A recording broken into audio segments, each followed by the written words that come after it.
Potensi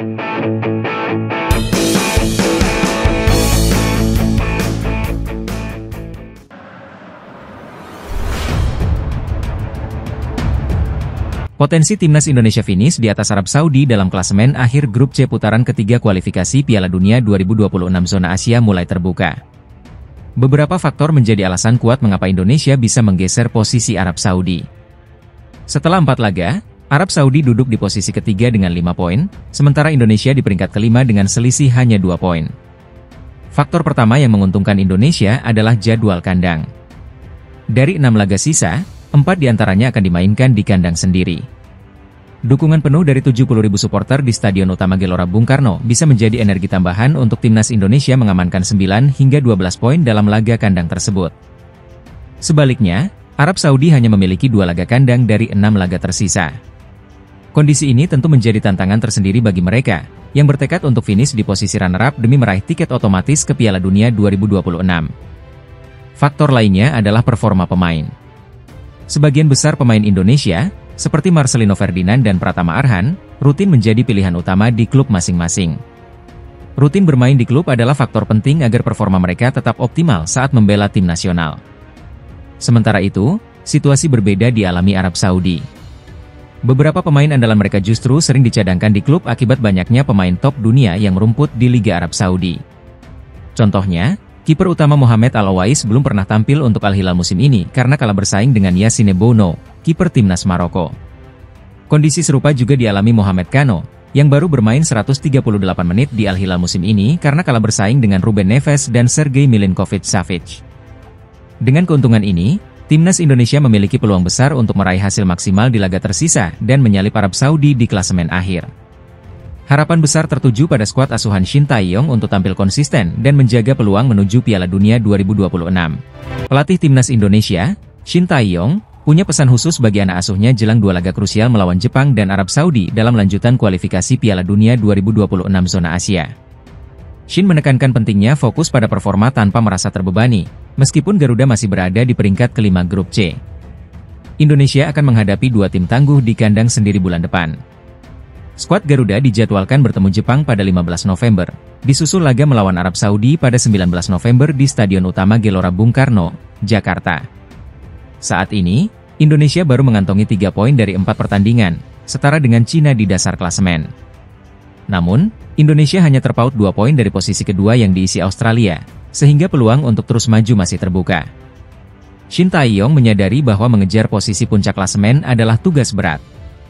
Meski demikian, dia ingin para pemain menikmati setiap pertandingan tanpa tekanan berlebihan. Saya ingin tim menikmati setiap pertandingan tanpa terlalu terbebani dan melangkah ke putaran keempat kualifikasi Piala Dunia 2026, ujar Shin Tae-yong kepada media Korea Selatan, NET. Shin juga menyoroti pengalaman yang masih terbatas di antara para pemainnya, serta kurangnya jam terbang di klub. Namun, ia optimis bahwa dengan perjuangan konsisten, rasa percaya diri tim akan meningkat dan berimbas pada performa yang semakin baik. Juara dan runner-up dari Grup A hingga Grup C akan langsung melaju ke putaran final Piala Dunia 2026 di Kanada, Meksiko, dan Amerika Serikat. Sementara, peringkat ketiga dan keempat akan melanjutkan perjuangan di putaran keempat, dan peringkat kelima dan keenam akan tersingkir dari kompetisi. Pelatih timnas Indonesia, Shin Tae-yong, menunjukkan sikap optimistis jelang laga penting melawan Arab Saudi pada 19 November 2024 dalam kualifikasi Piala Dunia 2026 zona Asia.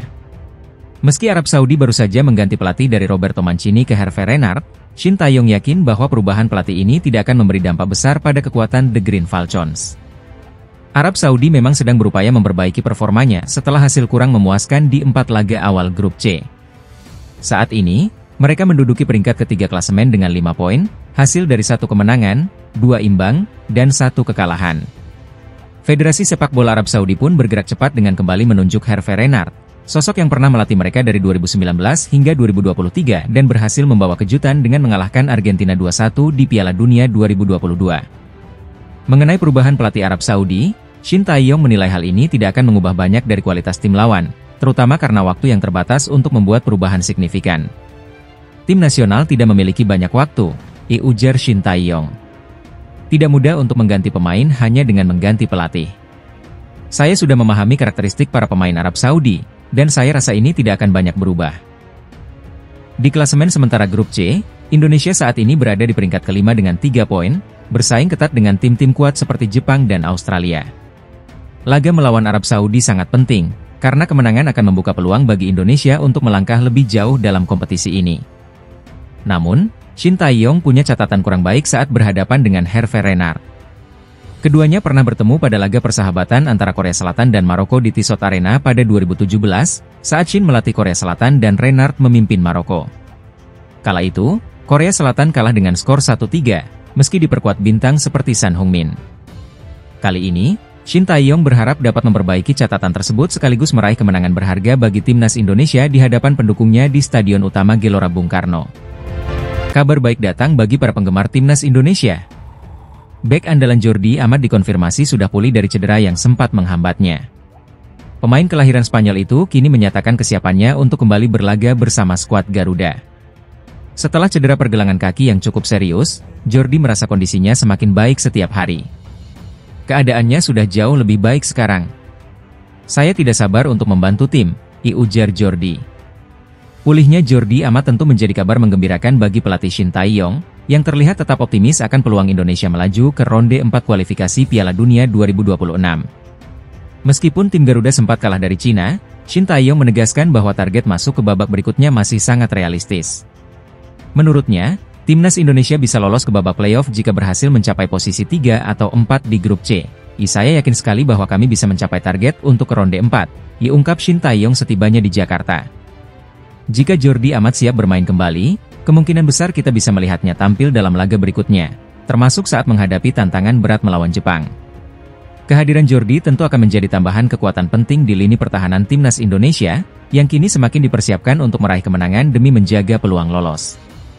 Timnas Indonesia sendiri tengah berfokus memaksimalkan setiap peluang, agar impian berlaga di Piala Dunia 2026 tetap terjaga. Semangat optimis Shin Tae-yong dan pulihnya pemain-pemain kunci seperti Jordi Amat diharapkan dapat memperkuat langkah skuad Garuda untuk terus maju di kompetisi internasional ini. PSSI masih menunggu kembalinya Shin Tae-yong dari Korea Selatan untuk menggelar persiapan menuju 2 laga penting timnas Indonesia di Jakarta pada bulan November mendatang. Setelah melakoni 2 partai tandang menghadapi Bahrain pada 10 Oktober dan Cina pada 15 Oktober dalam lanjutan babak ketiga kualifikasi Piala Dunia 2026 zona Asia Grup C, Shin kembali ke negaranya untuk beristirahat sejenak. Saya belum tahu persis kapan datangnya, tapi secepatnya karena akan ada persiapan timnas Indonesia melawan Jepang, kata Yunus Nusi, Sekretaris Jenderal PSSI, kepada awak media. Pertandingan antara timnas Indonesia dan Jepang akan berlangsung pada 15 November mendatang, diikuti oleh pertandingan melawan Arab Saudi pada 19 November. Kedua pertandingan ini akan digelar di Stadion Utama Gelora Bung Karno, SUGBK, Jakarta, yang saat ini tengah dalam proses persiapan untuk menghelat partai tersebut. Terkait komposisi pemain untuk 2 laga ini, Yunus Nusi mengungkapkan bahwa hal tersebut masih menunggu keputusan dari Shin Tae-yong. PSSI sendiri belum menerima laporan dari pelatih asal Korea Selatan itu mengenai daftar pemain yang akan dipanggil. Kami masih menunggu Shin Tae-yong, termasuk juga nama-namanya nanti akan kami umumkan yang pasti kan pada saat itu sedang FIFA Matchday. Jadi kami masih menunggu daftar nama dan jadwal dari Shin Tae-yong, jelas Yunus. Pertandingan melawan Jepang dan Arab Saudi tentu menjadi tantangan besar bagi timnas Indonesia, terutama setelah hasil kurang memuaskan dalam laga melawan Bahrain dan Cina. Dukungan dari masyarakat dan pendukung sangat penting dalam momen ini, terutama dengan adanya dukungan dari ribuan warga Korea Selatan yang akan hadir untuk mendukung Shin Tae-yong. Dengan semangat juang yang tinggi, Garuda Merah Putih diharapkan dapat menunjukkan performa terbaik di 2 pertandingan tersebut. Selain itu, PSSI dan Kemenpora juga saat ini sedang mengusahakan agar Kevin Dix segera bisa bermain menghadapi Jepang pada bulan November. Meski begitu, kehadiran Kevin Dix saja tidak menjamin kemenangan untuk timnas Indonesia, karena masih banyak masalah yang harus diatasi. Oleh karena itu, evaluasi besar akan dilakukan oleh Shin Tae-yong setelah kembali dari Korea Selatan. Arab Saudi secara resmi mengakhiri kontrak dengan pelatih Roberto Mancini di tengah perjuangan mereka di grup C kualifikasi Piala Dunia 2026. Keduanya sepakat berpisah usai serangkaian hasil yang mengecewakan di laga-laga sebelumnya.